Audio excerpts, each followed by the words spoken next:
A seguir você assiste ao programa Manhattan Connection, com as discussões dos temas que foram destaques na semana.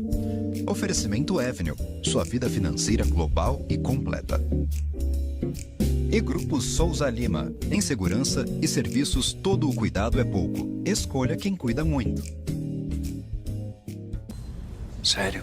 Claro, mas onde você está investindo seu dinheiro lá fora? Eu quase não invisto em dólar. Cara, blinda esse patrimônio. Mas é confiável. Mais confiável que dólar. Acessa aí, Avenue. Mas por que você tá falando assim? Você acha que eu vou passar vergonha em jogo de tênis? Na Avenue, você dolariza o que construiu para seu patrimônio evoluir com você. Conquiste o Green Card dos seus investimentos. Avenue. Evolução real em dólar. Como economista, eu cuido para que as melhores informações cheguem até você. E quem cuida do meu patrimônio enquanto eu faço isso é a Souza Lima. Segurança com inovação e cuidado com as pessoas e o meio ambiente. Um olhar cuidadoso para as novas tecnologias que podem melhorar muito a sua operação, além de cuidar dos mais variados serviços. Quando se trata de segurança e serviços, todo cuidado é pouco. Escolha quem cuida muito. Grupo Souza Lima.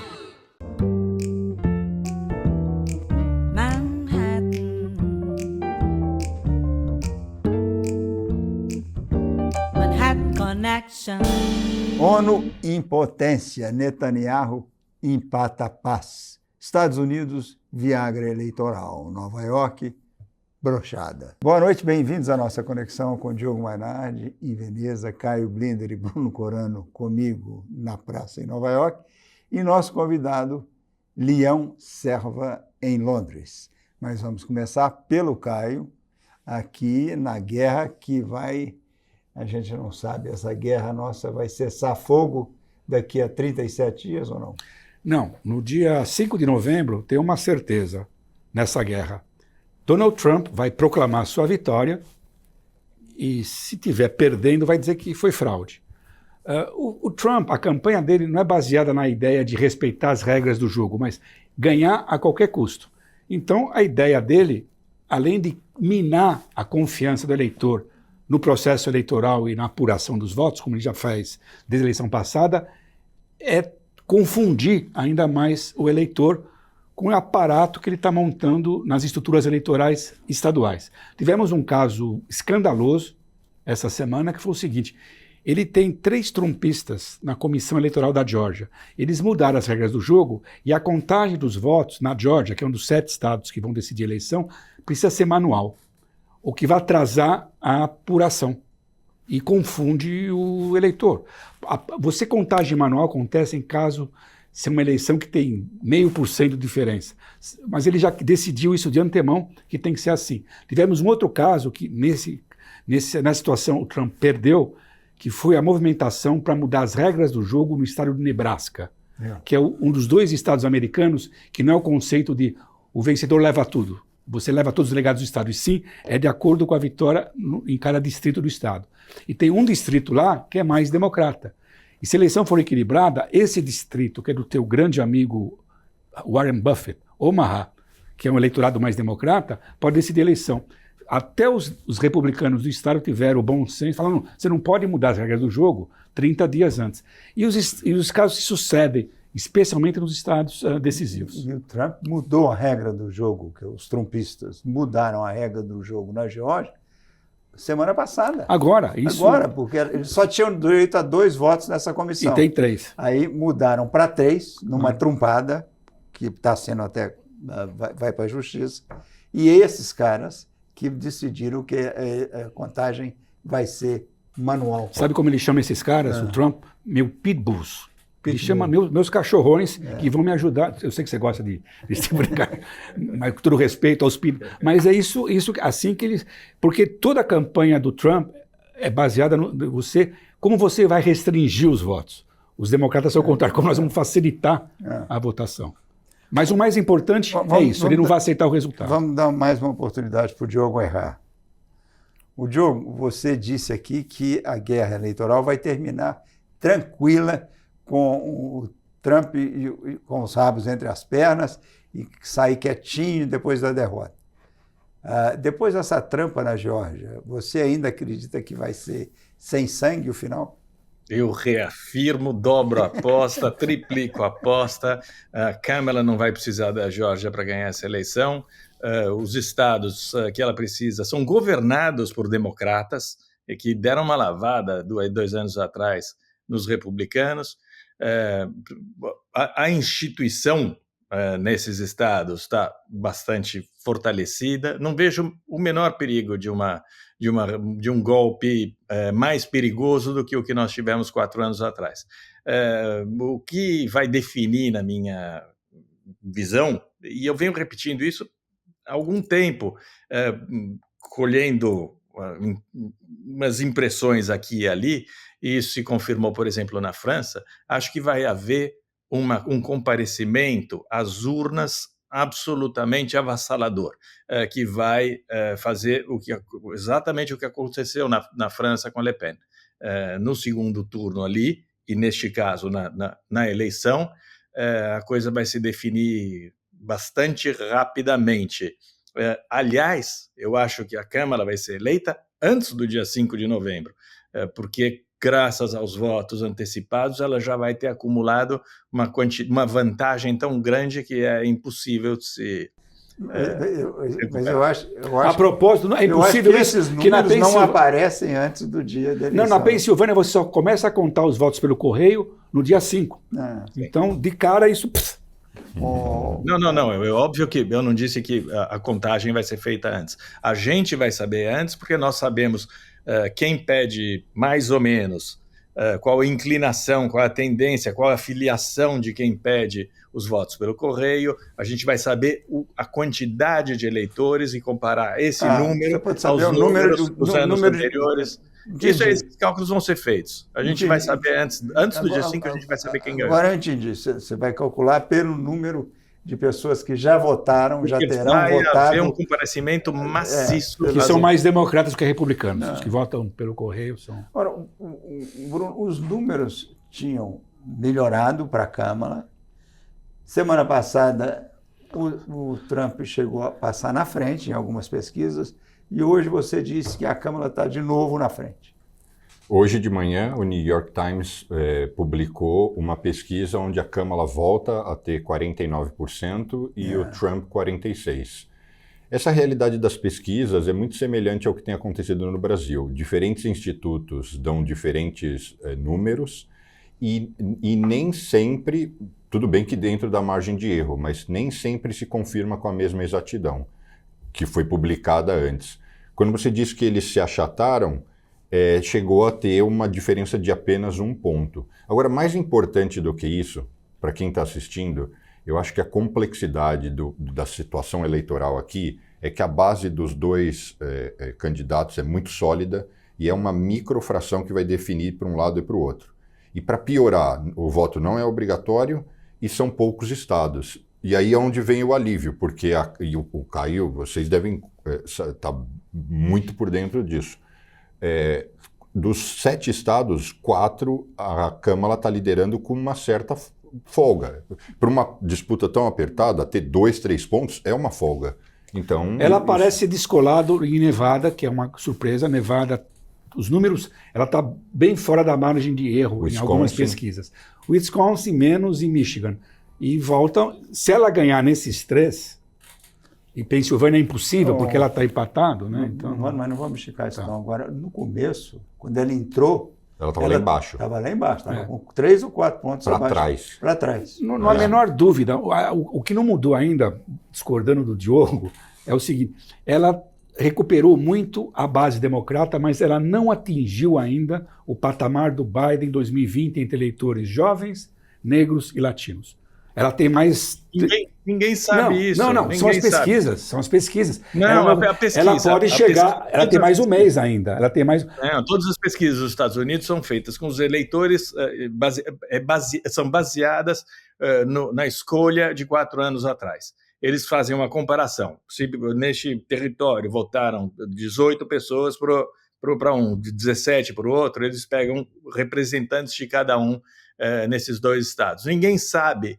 já que, como disse o Bruno, o voto não é obrigatório, quantos novos eleitores nós teremos daqui até nesse pouco mais As de um mês. pesquisas são feitas incluindo a tua amostragem inclui os novos eleitores, Diogo. Você tem que levar o likely voter é baseado numa estatística de comparecimento às urnas que leva em conta quantos compareceram no passado. Não quantos pretendem comparecer nesta eleição. Você está errado. Não é isso que eu estou falando. Não estou errado. Não estou Eles errado. eles também. Há pesquisas. Quem vai votar. Eles fazem uma pesquisa. Lucas, o teu jornal, que fez uma pesquisa na semana passada, mostrando que o Trump tinha um ponto a mais que a Câmara, explicou. O grande incógnita é: não sabemos quem vai votar. Os likely voters são difíceis de computar. A gente consegue computar os registrados, mas os likely não dá para saber exatamente. Essa é a grande incógnita. Meu jornal também erra. E é o seguinte, eu vou passar para você pesquisas de intenção de voto. Intenção de voto. É diferente. Sem basear é a amostragem. Quem vai votar. Lucas, a pesquisa de intenção de voto, Lucas, se baseia numa amostragem. Essa amostragem é feita a partir de uma base estatística passada. Mas consultando os novos eleitores. Claro, pô. Isso não tem sentido fazer pesquisa, Gil. Olha, Springfield é uma cidade em Ohio com 60 mil habitantes e continua sendo o centro do universo político americano. Isso aí ajuda ou atrapalha o Trump? Eu acho que não atrapalha o que o Trump está fazendo. Então, por exemplo, claro que a mentira é muito bizarra, a história que ele e o Vance estão disseminando, que os haitianos comem gatos e cachorros. Isso é uma coisa hiperbólica, bizarra, embora, ironicamente, boa parte da base republicana acredita, porque o Trump falou. Como essa base acreditou que o Obama era queniano e como 70% dos republicanos acham que houve fraude na eleição. O rei falou, eles acreditam. O rei nunca está nu para eles. Imagine o Trump nu, ninguém quer ver ele nu. Então, o que acontece é o seguinte, existe essa hipérbole, mas é uma alegoria também. Então, o que o Trump está fazendo agora é uma coisa que era previsível. O número de imigrantes na fronteira caiu. A percepção sobre a economia está melhorando para os eleitores. Então ele recorreu a essa questão. Eu vou criminalizar os imigrantes que estão aqui, porque esse é um país que a minha base é nativista, é xenofóbica e racista. Eu tenho que, número um, atiçar essa base sólida e também, com esse discurso nativista, eu vou tentar capturar uma parte do punhado de indecisos. Então, do lado do Trump, é uma coisa apelativa, é uma coisa indecorosa, mas eleitoralmente pode funcionar. Eu vi pesquisas no Arizona, que é o único estado de fronteira entre os 7 que vão decidir, que o Trump está um pouquinho melhor no Arizona. Então, supostamente, essa mensagem xenofóbica, nativista, anti-imigrante, está funcionando. Claro que é mentira, a gente conversou sobre isso antes. Ele fala assim, Vance, os imigrantes chegaram em Springfield e o crime subiu. Número 1, dos crimes em Springfield, nenhum foi cometido por haitianos. Antes de tudo, os haitianos não cometeram homicídios em Springfield. Segundo, teve mais homicídios no governo Trump do que no segundo mandato do Obama e nesses 3 anos e meio do governo Biden. Lá embaixo, claro. O governo comparado com... Sim, o Trump é o que teve mais crime. Mas também não quer dizer que é culpa do Trump. Você atribuir crime numa cidade de 60 mil habitantes a quem está na Casa Branca não tem sentido. Não. Se fosse, o que vale é a demagogia. Isso é demagogia e uma perversidade da mídia social. Claro. Porque é incrível que seja Springfield a vítima dessa sacanagem. Porque Springfield tem uma tradição libertária. Springfield era só tem 60 mil habitantes, mas era o caminho em Ohio da fuga dos escravos. A estrada subterrânea para o escravo fugir passava por lá. Tem até hoje uma casa em Springfield que abrigava, que escondia os escravos que estavam fugindo. Então, e lá tem imigrantes da Irlanda, da Alemanha, da Escócia, de quem mais? Itália. E são eles que comem cachorro e gato. Não comem mais macarrão. Italiano come. E agora, a cidade tinha... O apelido da cidade era Cidade Campeã, porque antigamente tinha uma fábrica imensa que ficou, todo mundo foi embora, tiveram que chamar haitiano para preencher as vagas, e a fábrica produzia equipamento para agricultura, material de agricultura. E era imensa, chamava Champion, e a cidade pegou um apelido, vamos para Champion City, para a cidade campeã. Agora é campeã de comer gato. Não é mais. Agora, numa outra cidade da Geórgia, mínima, aí essa é mínima mesmo, que é Plains, o presidente Carter está fazendo 100 anos. E ele disse que não morre antes de ver a vitória da Câmara. Ele está mais lúcido que o Trump? Ele chega lá nos 100 anos? Olha, ele está mais lúcido que eu, do que o Bruno, do que o Lucas, até do Diogo. Ele está mais lúcido, né?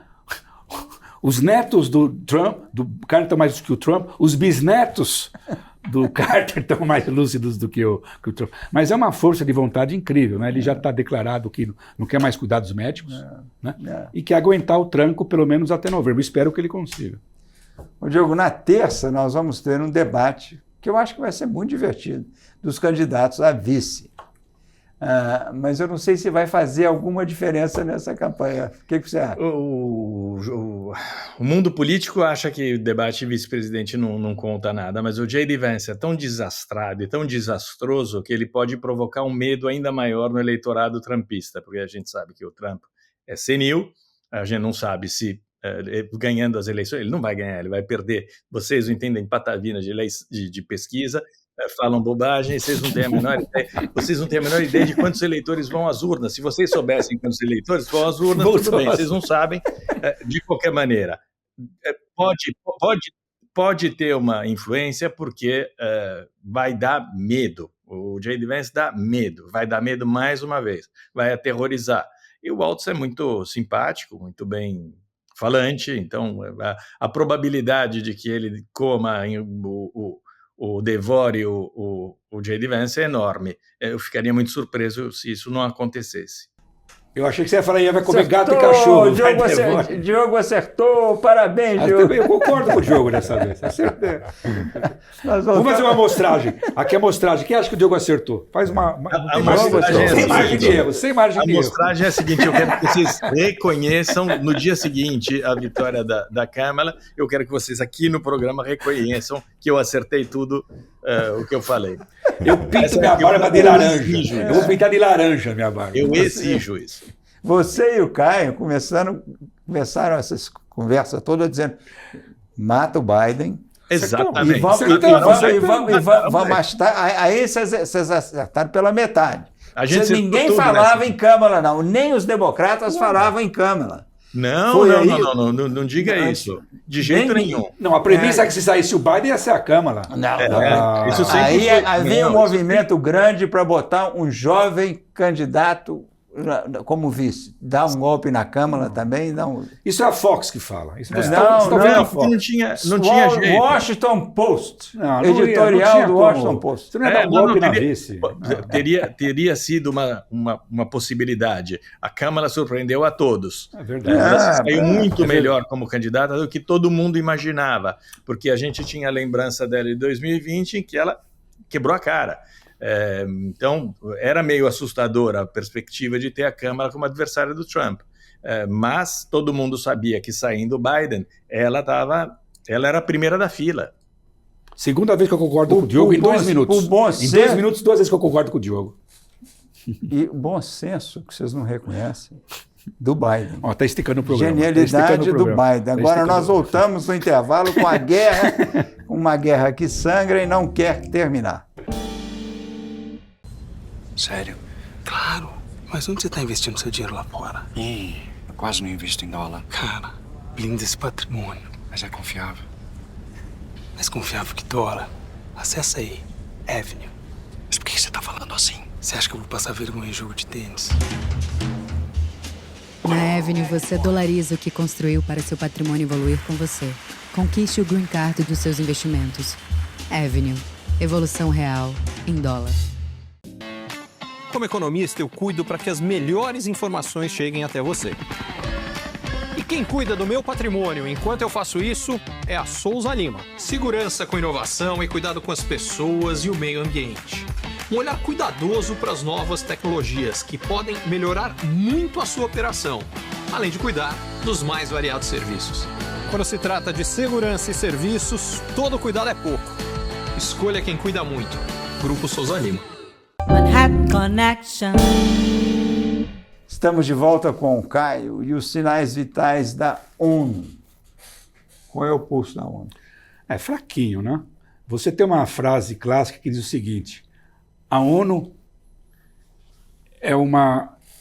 tem essa imagem, né, de esperança, etc., que é disfarçada, porque na verdade a ONU ela é disfuncional, sabe? Ela é inoperante. Ela não consegue terminar a guerra. Não consegue? Não, você vê o caso as duas guerras em curso mais importantes, que é da Ucrânia e do Oriente Médio, Gaza, Líbano. Os dois países que mandam no Conselho de Segurança decidem o que eles querem, que é os Estados Unidos e a Rússia com poder de veto. Agora eu quero dar uma mensagem, o que eu tenho medo da ONU é o seguinte: é fácil falar mal da ONU, sempre falo mal da ONU, etc. Ela reflete o mundo, as ditaduras, etc., países funcionais, corruptos.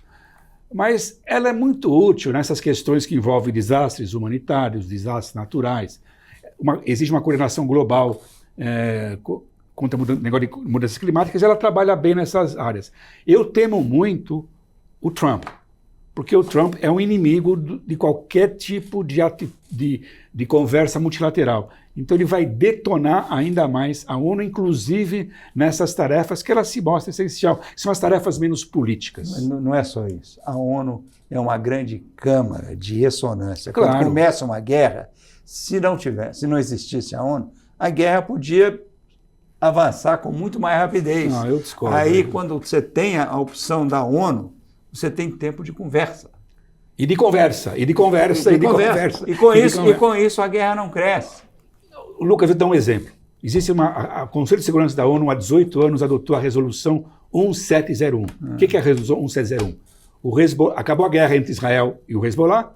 O Hezbollah, número 1, tem que se desarmar e além do rio Litani, que são 20 quilômetros da fronteira. Não vamos começar com essa conversa, não, porque aí eu vou falar. E cadê os dois estados? A ONU também decidiu ter dois estados. Não tem nada com o palestino. Sabe, eu estou discutindo uma coisa do dia a dia. Você acha que não tem nenhuma ligação com o palestino? Não, nenhuma. Com a crise palestina? Nenhuma. É só Síria? A ONU já decidiu a Hezbollah partida. É só Síria? Não, é só Líbano. É só Líbano que eu digo, é só Líbano. Eu estou dando um exemplo dessa semana. É o caso, a ONU adotou, o Conselho de Segurança adotou essa resolução. Os países não respeitam. Eu concordo, Israel ninguém respeita o que a Conselho de Segurança faz. Esse é que é o ponto. Não estou discutindo se é Israel, Líbano, Estados Unidos ou Rússia, não tem. É uma bobagem, uma conversa que é uma mole. Caixa de ressonância que segura... É um barulho, é um barulhão. Não, é um jeito das pessoas conversarem. É um lugar para a pessoa conversar. Os diplomatas, aí as pessoas se reúnem, esticam, tentam diminuir. O Diogo, você bateu tantas vezes no Lula, essa semana você bateu de novo, não? Ah, sim. Ele é um patife, um palhaço. Foi à ONU para defender o Putin, o Maduro, o Hamas. É um patife, por sorte ele não conta absolutamente nada. Em relação à ONU, eu sou favorável à guerra. A guerra tem de ser combatida. Em determinados momentos a guerra é inevitável. Os ucranianos têm de se defender contra os russos. Israel faz muito bem em primeiro tentar exterminar o Hamas, os terroristas do Hamas, e agora criar esse colchão de proteção contra o grupo terrorista Hezbollah. Se mataram, decapitaram toda a estrutura de poder do Hezbollah. É mais rápido do que perder 12 anos, 13 anos conversando dentro da ONU, resoluções infrutíferas que não contam nada, que não impedem o disparo de milhares de foguetes contra Israel. Isso aí, de vez em quando a bomba é mais eficaz e leva à paz com mais rapidez do que o blá blá blá. Os milhares de foguetes contra Israel mataram quantos judeus? meia dúzia. Por quê? Porque Olha, Israel tem se eles proteção. Peraí. Não, tem proteção. Se não tiver, é que tem Lucas, proteção. se eles Israel tivessem se a capacidade- protege. Se eles tem tivessem a proteção. capacidade para matar 6 milhões de Eles judeus, matavam. eles matariam. Eles não conseguem, graças a Deus. Na realidade, na prática, não morrem judeus e morrem os inimigos. Sim, Então, porque os inimigos você não continuar são essa guerra. protegidos. É melhor continuar a guerra. Israel Lucas, continua matando. Não é matando. Escuta, se você coloca até teu extinguir. foguete numa residência, Israel tem que acabar com o foguete. Eles usam novamente. Como em Gaza, no Líbano, são escudos humanos. Israel não erra nunca. Não falei, você que está dizendo Israel isso. mata Eu, e você está reconhece fazendo o erro. sarcasmo. Erra e reconhece o erro. Diogo, você fala tão mal do Lula, mas você sabe que o Lula circula em Nova York e nos Estados Unidos muito bem. Ele é muito mais, não sei exatamente por quê, se é por causa do número de pessoas que ele tirou da miséria, se é por causa do verde. O Lula é bem quisto, aquele é dos latinos. Ele é o presidente com maior índice de aprovação. Ele se dá aqui, os encontros dele são mais relevantes do que qualquer outro líder latino.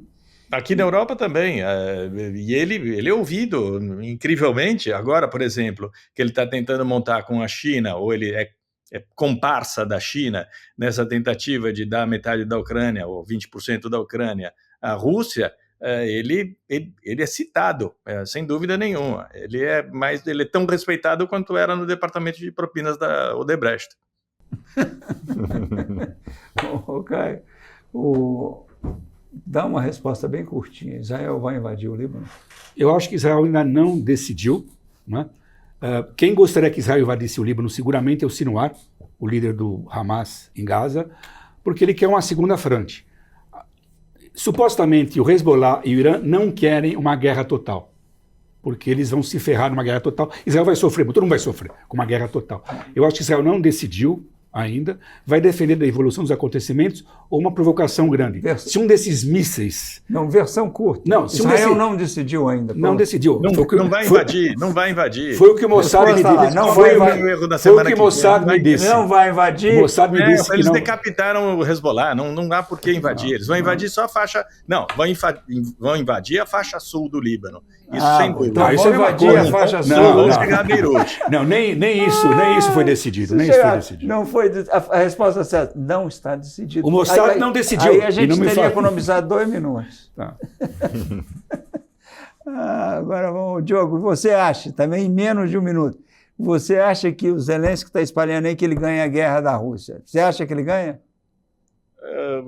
A Rússia só tem uma chance. Daqui a 37 dias, a vitória do Trump.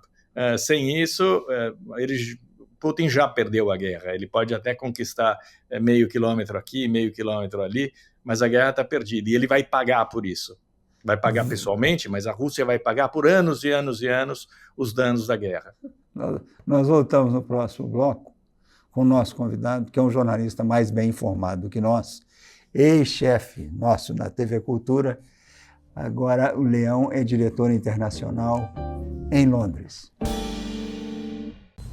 Sério? Claro. Mas onde você está investindo seu dinheiro lá fora? Eu quase não invisto em dólar. Cara, blinda esse patrimônio. Mas é confiável. Mais confiável que dólar. Acessa aí. Avenue. Mas por que você tá falando assim? Você acha que eu vou passar vergonha em jogo de tênis? Na Avenue, você dolariza o que construiu para seu patrimônio evoluir com você. Conquiste o Green Card dos seus investimentos. Avenue. Evolução real em dólar. Como economista, eu cuido para que as melhores informações cheguem até você. E quem cuida do meu patrimônio enquanto eu faço isso é a Souza Lima. Segurança com inovação e cuidado com as pessoas e o meio ambiente. Um olhar cuidadoso para as novas tecnologias que podem melhorar muito a sua operação, além de cuidar dos mais variados serviços. Quando se trata de segurança e serviços, todo cuidado é pouco. Escolha quem cuida muito. Grupo Souza Lima. Manhattan Connection. Estamos de volta com Leão Serva. O jornalista está também de volta ao posto dele em Londres, se recuperando da cadeirada paulista. Que prazer grande ter você aqui, Leão. Muito obrigado pela sua participação. boas lembranças das nossas conexões na cultura. O que foi mais traumatizante para você, a caldeirada ou a porrada? Olha, Lucas, Caio, Diogo, amigos, em primeiro lugar, muito obrigado pelo convite, é uma honra. Vocês sabem que eu sou um fã incondicional do Manhattan Connection e, portanto, fico muito honrado de estar aqui. Olha, para mim, a cadeirada foi muito traumática porque nós tínhamos preparado, a TV Cultura tinha feito regras bastante, vamos dizer, rígidas para contenção de uma tensão que estava se anunciando, né? O Datena tinha ido quase ao Marçal, quase batido no Marçal num outro debate, a coisa estava se anunciando como uma campanha muito violenta. Então, eu estava seguro de que tínhamos as regras necessárias para a contenção. Então, quando eu vi a cena da cadeirada, eu fiquei realmente chocado, muito chocado.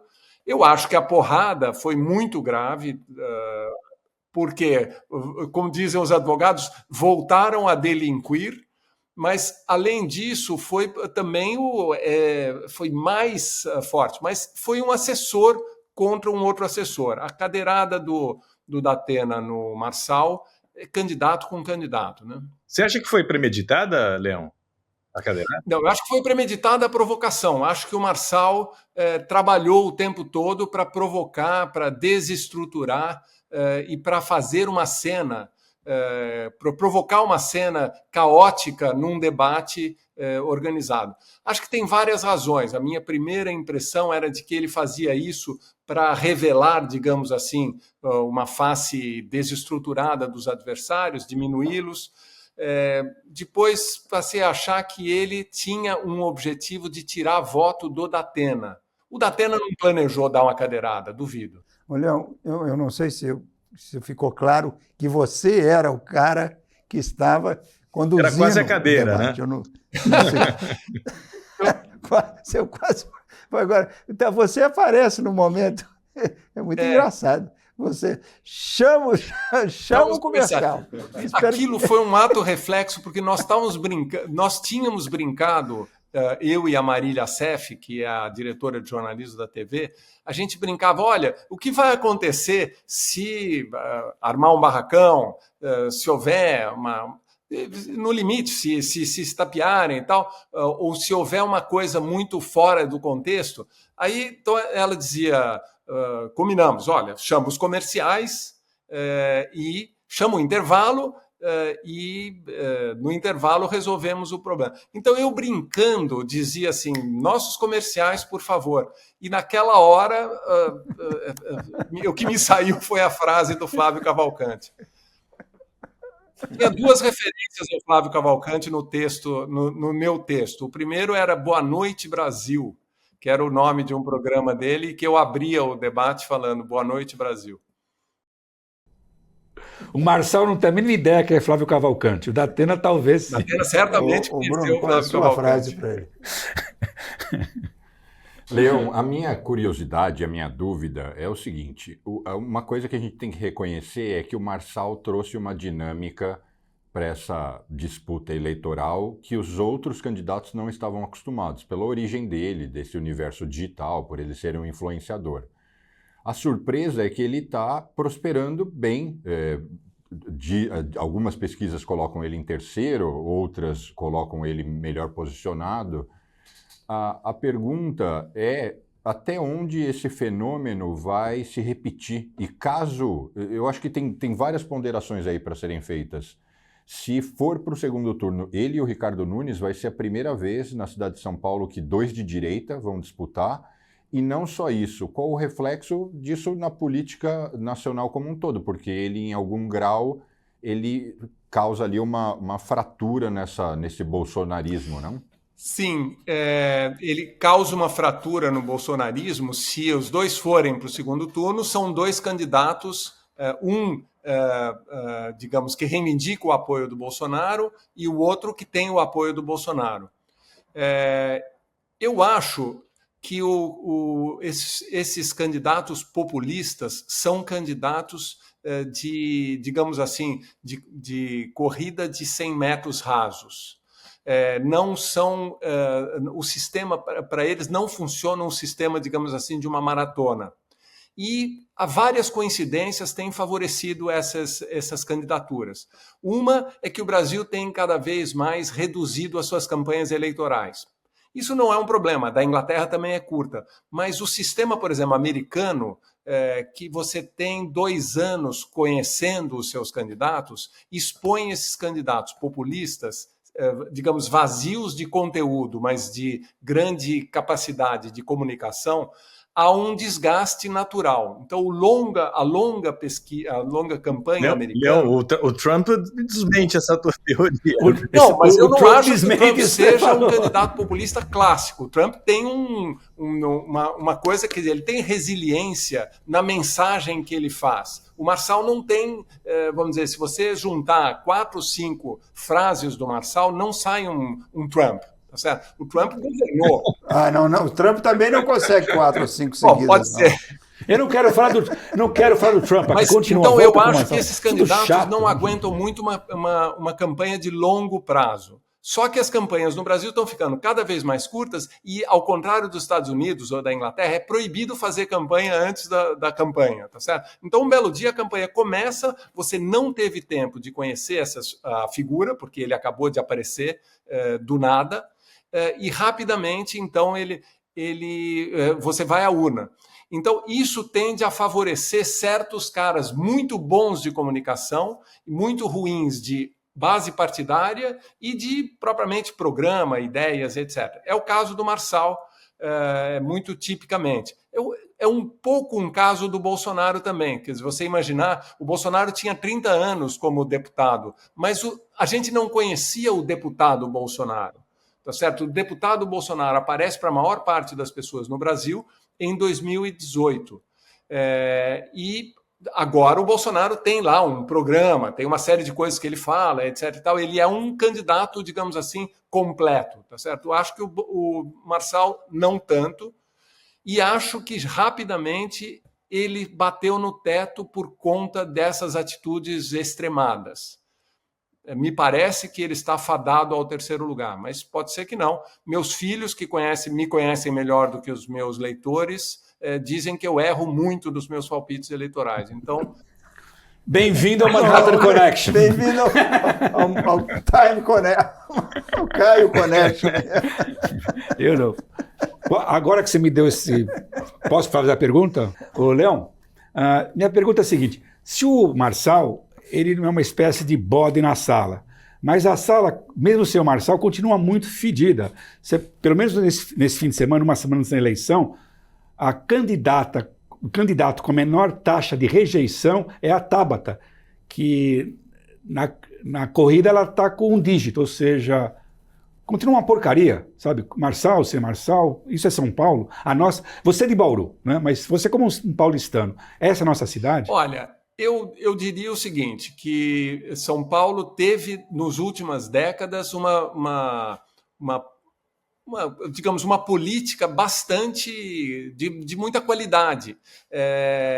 Eleições assim que você diz, o Paulo Maluf. Hoje, o Paulo Maluf é associado a casos de corrupção, ele já tinha isso, mas ele era um candidato que supostamente tinha eficiência.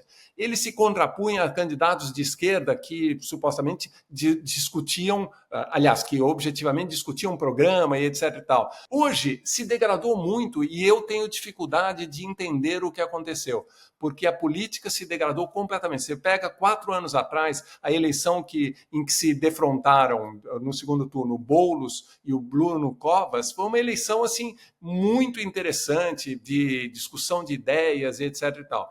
Essa campanha virou uma loucura, tá certo? E, de fato, acho que é uma campanha que estamos fadados a um voto naquela figura em que você menos odeia ou coisa parecida. Não conheço muita gente confortável com os candidatos que estão. O Leão te fez uma pergunta sobre quem vai ganhar a eleição. Em São Paulo? Não, Estados Unidos. Aqui. Hoje, claro que hoje eu digo a Câmara. Evidente que hoje eu digo a Câmara. E o Diogo vai dizer o Trump. Você na porque nosso instituto sobe e desce, a gente nunca erra. Eu nunca mudo, eu venho dizendo Câmara desde que ela assumiu a candidatura.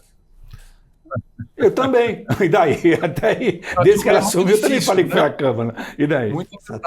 Essa turma aqui, o Diogo está sério, não mudou de ideia. O Diogo, você... Eu sou homem de princípios. Eu posso trocar, mas eu sempre tenho princípio. Olha, eu nunca tinha visto, Leão, nunca tinha visto você em ação. Foi um prazer grande, cara. Você é surpreendente. Podemos fazer a London Connection. E de gravata, hein? Não, e ainda precisa de gravata. Gravata em homenagem a vocês. Pois é. No entanto, só eu estou de gravata. Isso é um absurdo. Vocês me traíram. Leão, muito obrigado, querida. Mas de certo, você tem que acertar seu cachê aqui com o Bruno, porque a gente vai contar com você outras vezes aqui. Tá muito bom. Muito obrigado a vocês, viu? Nós voltamos no próximo bloco com o nosso ainda prefeito de Nova York. Ele está sendo fichado nesse momento na polícia e que é um dos políticos mais em evidência nos Estados Unidos. Agora mais ainda. Sério? Claro. Mas onde você está investindo seu dinheiro lá fora? Eu quase não invisto em dólar. Cara, blinda esse patrimônio. Mas é confiável. Mais confiável que dólar. Acessa aí. Avenue. Mas por que você tá falando assim? Você acha que eu vou passar vergonha em jogo de tênis? Na Avenue, você dolariza o que construiu para seu patrimônio evoluir com você. Conquiste o Green Card dos seus investimentos. Avenue. Evolução real em dólar. Como economista, eu cuido para que as melhores informações cheguem até você. E quem cuida do meu patrimônio enquanto eu faço isso é a Souza Lima. Segurança com inovação e cuidado com as pessoas e o meio ambiente. Um olhar cuidadoso para as novas tecnologias que podem melhorar muito a sua operação, além de cuidar dos mais variados serviços. Quando se trata de segurança e serviços, todo cuidado é pouco. Escolha quem cuida muito. Grupo Souza Lima. Manhattan Connection. Estamos de volta com o senhor Eric Adams, que até essa semana era um poderoso prefeito de Nova York e um dos políticos mais conhecidos, porque tem uma exposição enorme quando você é prefeito dessa cidade. O prefeito ainda não está preso, mas está impotente e essa cidade está abandonada? Não está abandonada, mas ele está sendo abandonado, inclusive, pelo Partido Democrata. É a diferença dos democratas e dos republicanos. No Partido Republicano, você comete um crime, como o Trump, você é enaltecido pelo seu partido e até melhora a sua imagem dentro do partido. No caso do Adams, ele está sendo abandonado. Lembra, o Adams foi capitão de polícia, 20 anos da polícia, né? E ele foi eleito com a promessa de reduzir o crime em Nova York. Ele não fez a parte dele, porque ele aumentou o crime, no caso, cometendo os crimes dos quais ele está sendo acusado. São crimes meio absurdos, é um negócio meio chulé, né? O que o cara fez? O cara pegou ele recebeu 100 mil dólares em passagem de classe executiva, hotéis de luxo em Istambul, ligado ao governo turco, cidadãos turcos, e em troca, o consulado turco recebeu uma inspeção mais rápida do Departamento dos Bombeiros para aprovar o alvará de construção da sede do consulado. É um negócio tão pequeno que lembra as mesmas benesses recebidas por Clarence Thomas, o juiz da Corte Suprema, que recebeu também passagem de avião. Não, dele é 4 milhões. Não, mas estou dizendo, é a mesma situação. E não acontece nada com o Clarence Thomas. O caso do Adams agora é o seguinte: ele está uma atitude, inclusive, trumpista.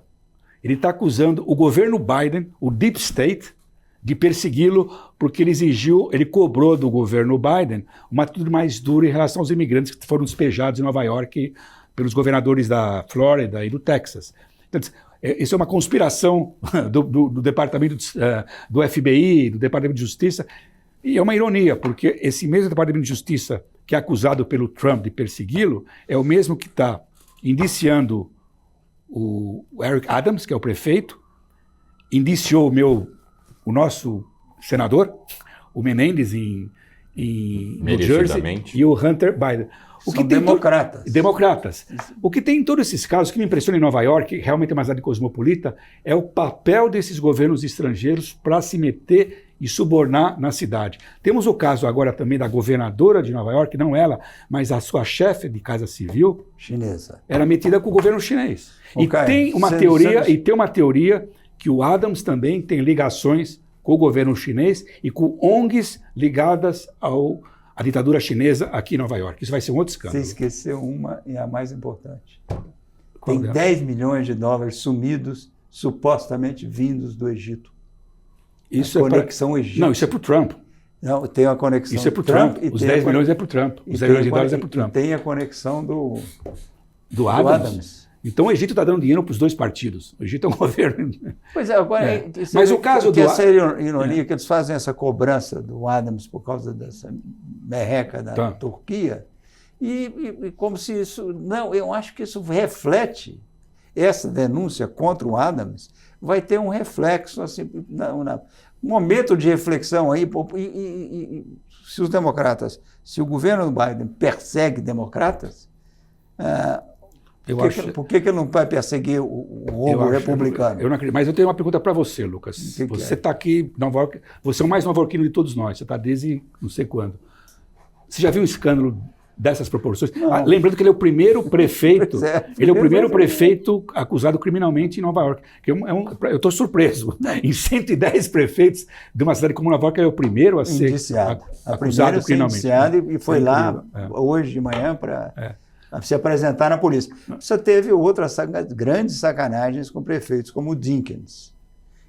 Corrupção do governo dele? Não, corrupção contra ele, armada pelo Giuliani, para sabotar o governo e derrubar o Dinkins. E conseguiram derrubar. Mas no caso do Adams, lembrando, as pessoas que não acompanham sabem que todo o entorno do Adams está sendo também acusado criminalmente.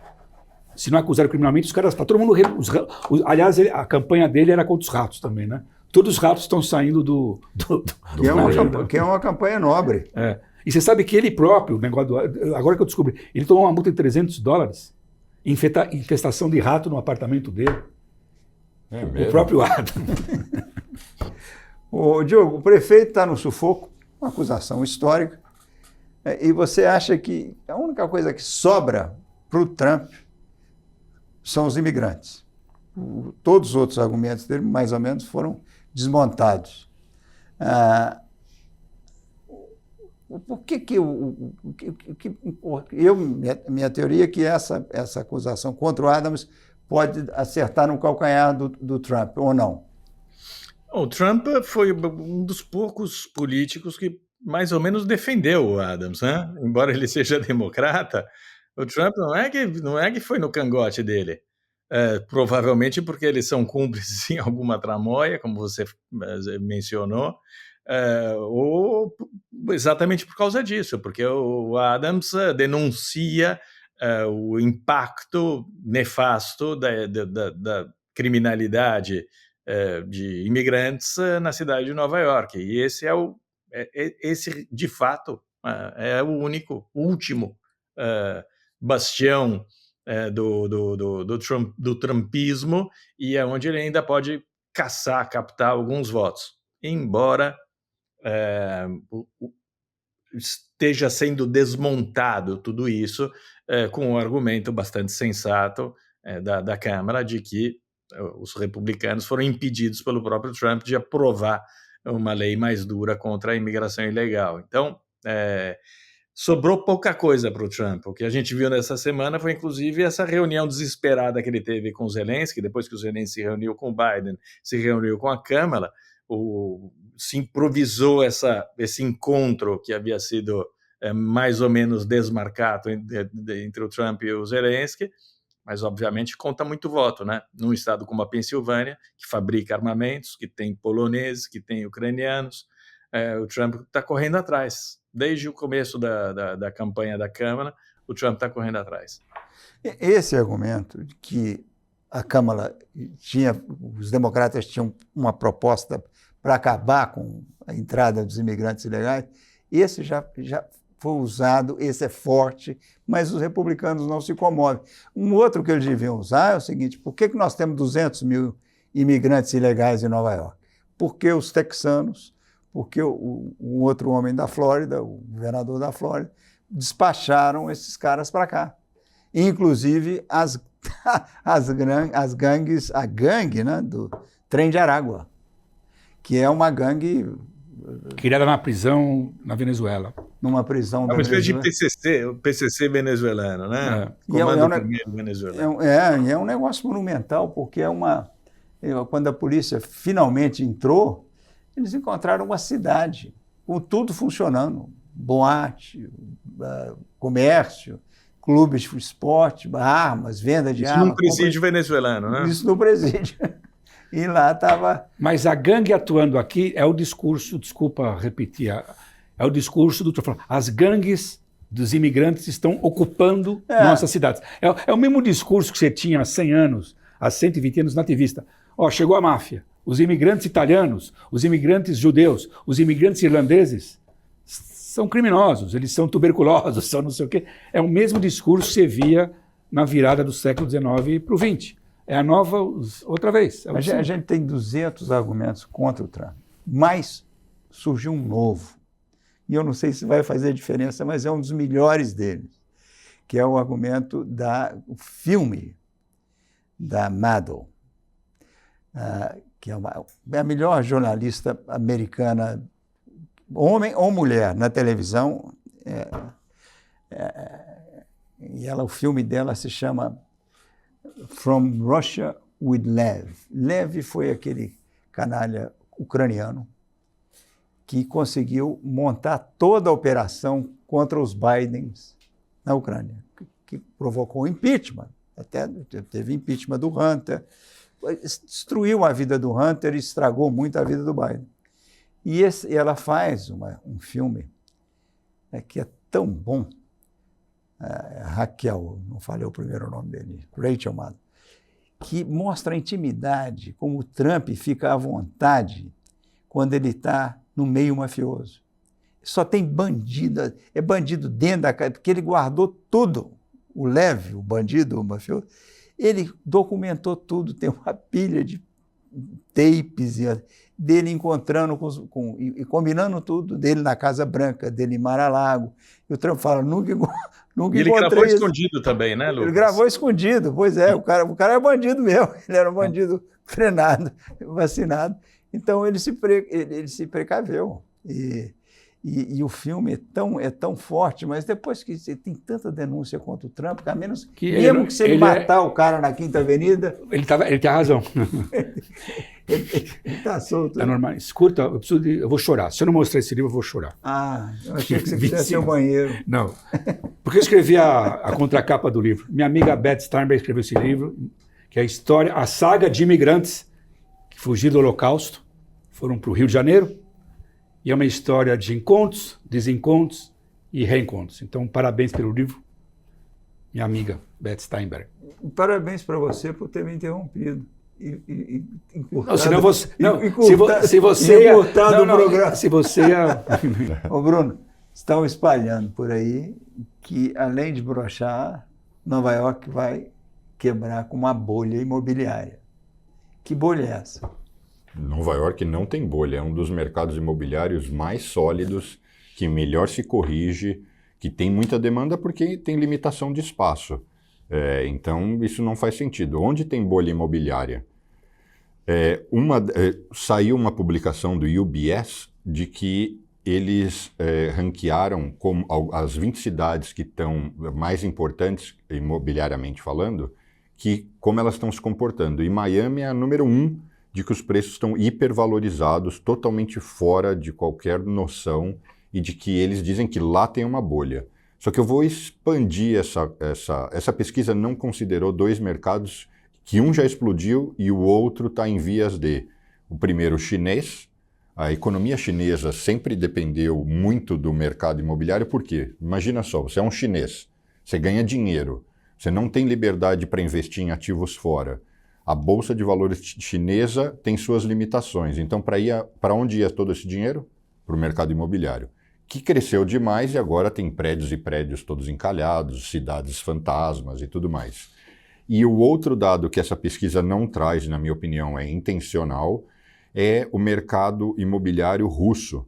Depois do início da guerra, o Putin gerou tanto incentivo para a compra de imóveis que os imóveis dispararam 172% em menos de 3 anos. Então lá é talvez a maior bolha, maior que... Vai acontecer a la chinesa?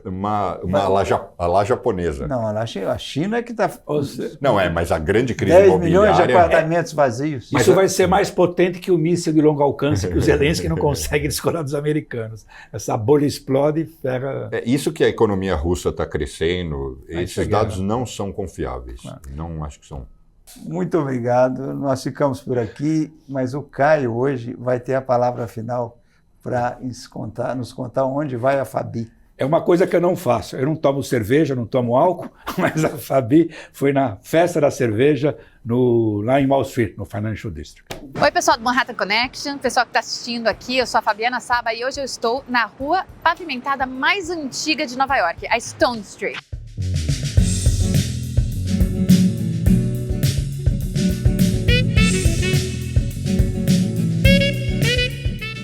Datada desde o século XVII, aqui a Stone Street foi criada pelos colonizadores holandeses, quando Nova York ainda era conhecida como Nova Amsterdã.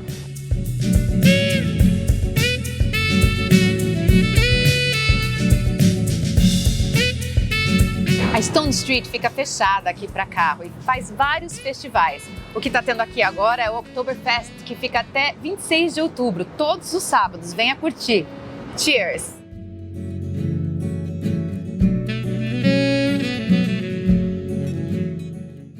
O Stone Street fica aqui no Financial District e vale a visita, hein? Traz os amigos, a família e vem comemorar. Espero que você tenha gostado.